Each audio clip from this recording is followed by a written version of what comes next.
Meltingly tender pork ribs with a sticky sauce. Oh, I just love them. But let's face it, sometimes when you're cooking it at home, it can be quite messy.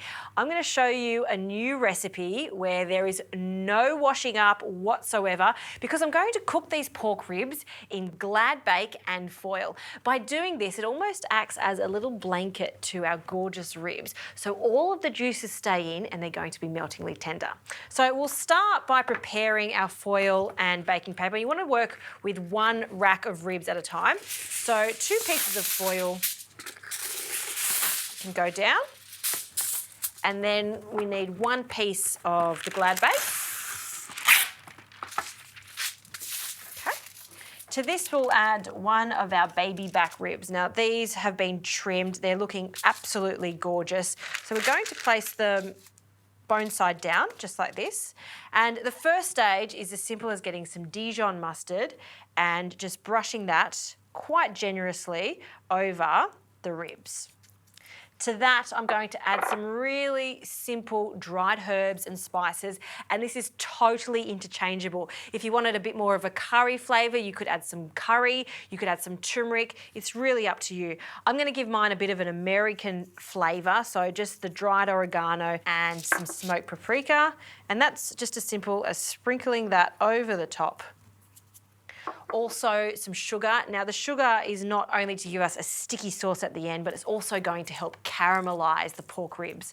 So to this we need some pepper, freshly cracked pepper, and of course a good pinch of salt. Now there's no liquid whatsoever in here, and that's okay, because this is going to steam in the glad bake and foil. All of that moisture is going to be trapped in there. So we just need to wrap this quite tightly. We'll just fold over the sides and tuck that under. It's like a little present. Fold our foil over and then tuck that under too. And I like to cook these in separate parcels as opposed to putting this on a big piece of foil. By doing this, it's going to be more insulated. That goes onto the tray, and I'll continue wrapping my pork ribs, and then they go into the oven. Now we start on a low temperature, so 160 degrees, and these are going to cook for about 2 hours or until they're super tender. Then there's one more step afterwards that make these really, really shine.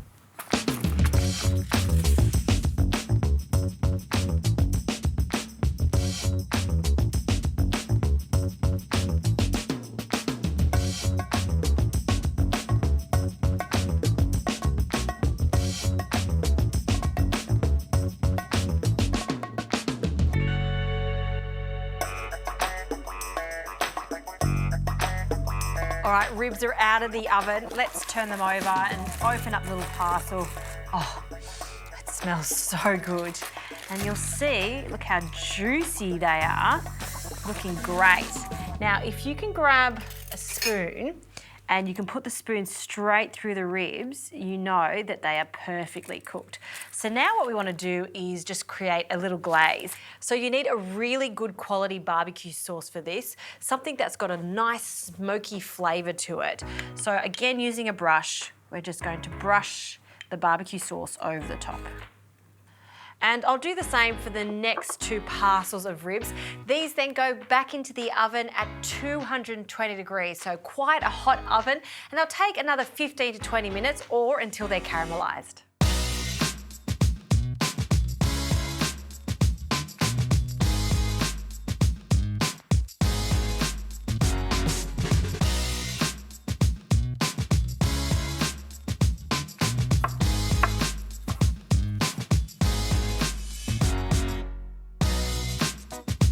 Well, the ribs are cooked, they smell sensational and they look amazing.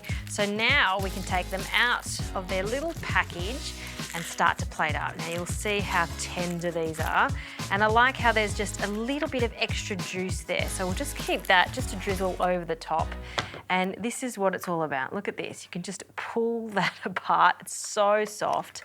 I like to cut it into just small little wedges. I mean, I'm doing this with a knife, but I could probably do this with a spoon because it is meltingly tender. And look at that. Oh, so perfect. I'm just going to pile them onto a plate And this is food where you don't use a knife and fork. You want to be digging into these with your hands, maybe even a bib. And the best thing about this is there's very little to clean up, maximum flavour. Look how glossy they are. Oh, so good. Just for a pop of colour, not essential, but some spring onions I've just chopped on an angle, and that can go on top. You can serve this with some baked potatoes, maybe some coleslaw, even just some soft bread rolls would be delicious. This one right here has my name on it, and look at this. So you can just pull the bones out. That's what it's all about. Let me have a taste. These are finger looking good, no wash up. I'm a happy lady.